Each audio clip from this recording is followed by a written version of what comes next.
Hey gorgeous people, I hope you're having an awesome Friday, and I feel like I'm kind of fluoro yellow at the moment, but anyway, we'll just deal with it and run with it.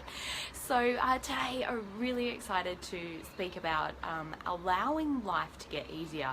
And a lot of the time what can actually happen is that we actually get stuck in the struggle and we're pushing against everything. We're trying to hold on and trying to control everything. Hey Nick, great to have you on here, hun. So we're trying to, hey Sania, great to have you on here too, Dylan. So we're trying to hold on to everything and trying to get a sense of control back. And hey Tony, great to have you on here, Dylan. So we're trying to hold on to everything and get this sense of control back. Hey Cecilia, great to have you on here. And it really can make life very, very challenging as well, because when we're in the struggle, we're generally fighting against something, or we're in resistance around either one area of our life or multiple areas of our life. Hey Bo, great to have you on here.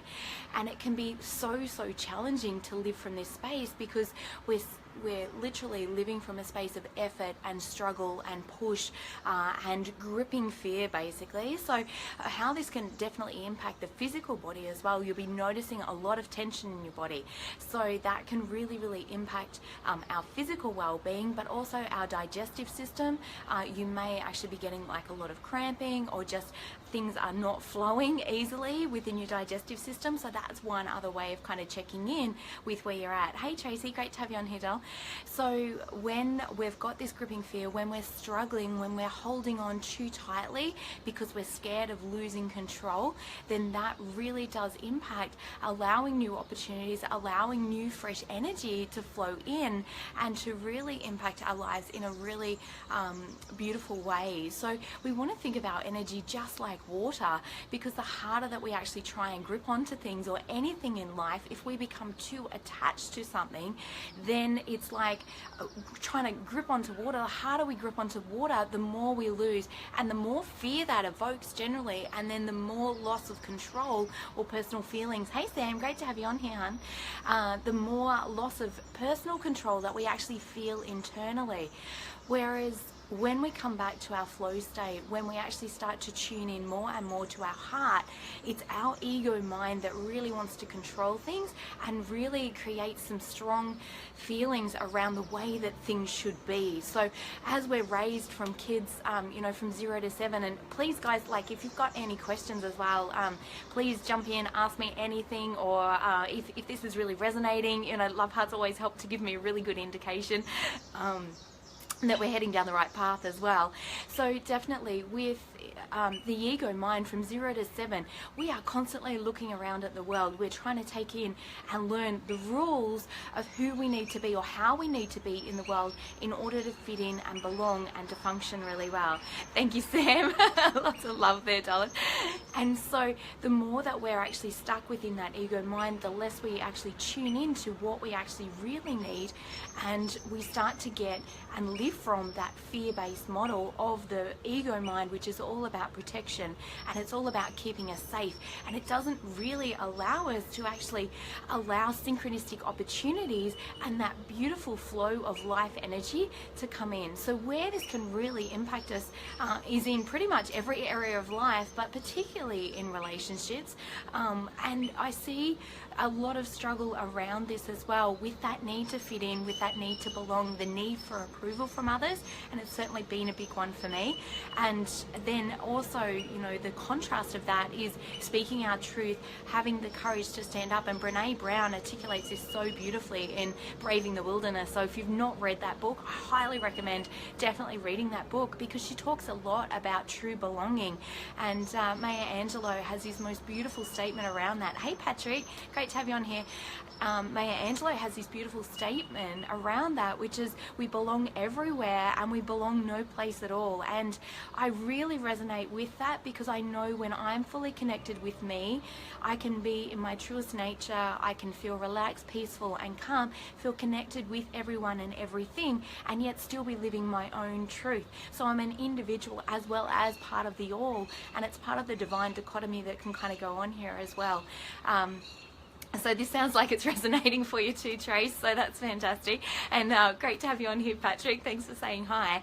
And so this is generally what really can affect a lot of the decisions that we make in life as well. If we're making decisions based on that need for approval, even if it's from a subconscious or unconscious choice, where it's like, well, this is just what I have to do, or if we're living from a place of duty instead of desire and feeling inspired, and this is what I want to do, if we feel like we have to, we need to, or we should, or we're obligated, or it's just what has to happen, then we're coming from that place of trying to control things and trying to either control ourselves or control a particular situation because we believe it will bring us a particular outcome, instead of actually tuning back in, being able to generate and create those feelings of belongingness, of love, of compassion, of abundance, everything that we can actually generate internally just from being purely connected to who we actually really are and allowing a lot of those synchronistic opportunities. It's when we meet the right people, it's when we have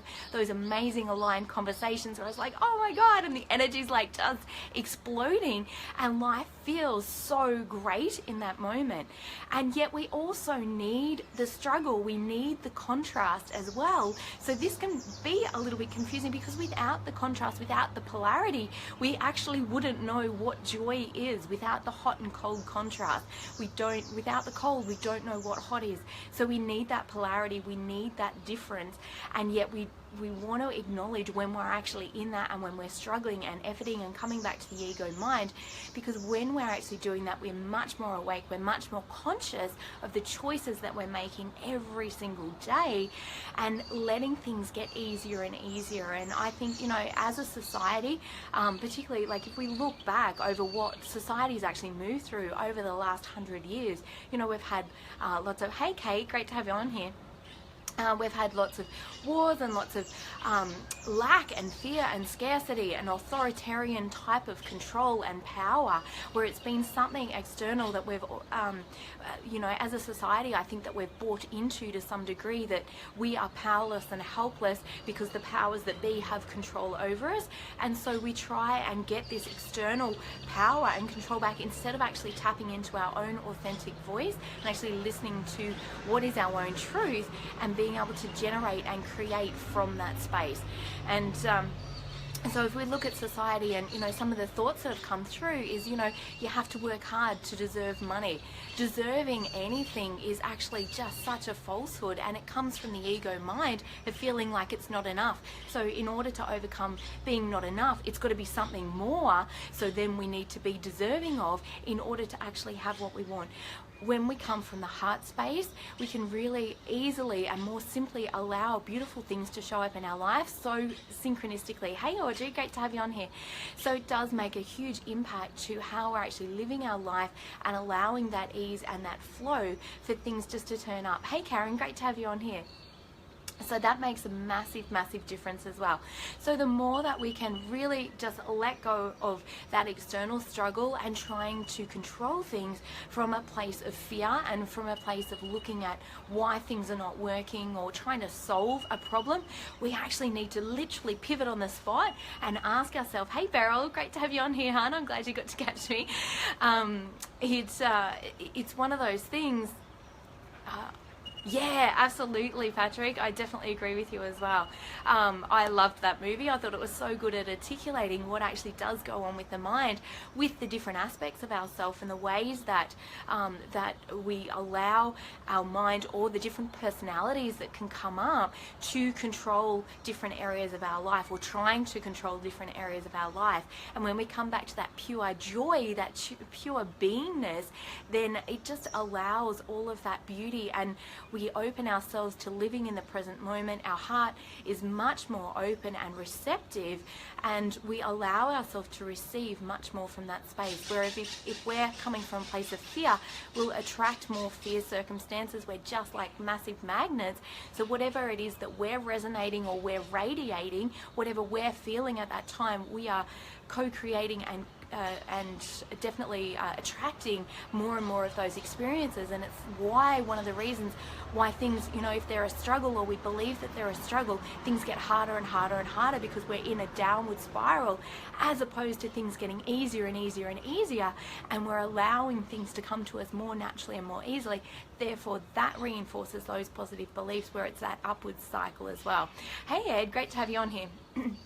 So it's a very, very powerful thing in being able to release that need for control. Sorry, my throat's going really funny, which is really quite interesting. All about expression and expressing our truest self and all of those things as well, which is kind of funny that that's going on. So definitely being able to voice what it is that you actually do want and give yourself permission to actually have what you want as well.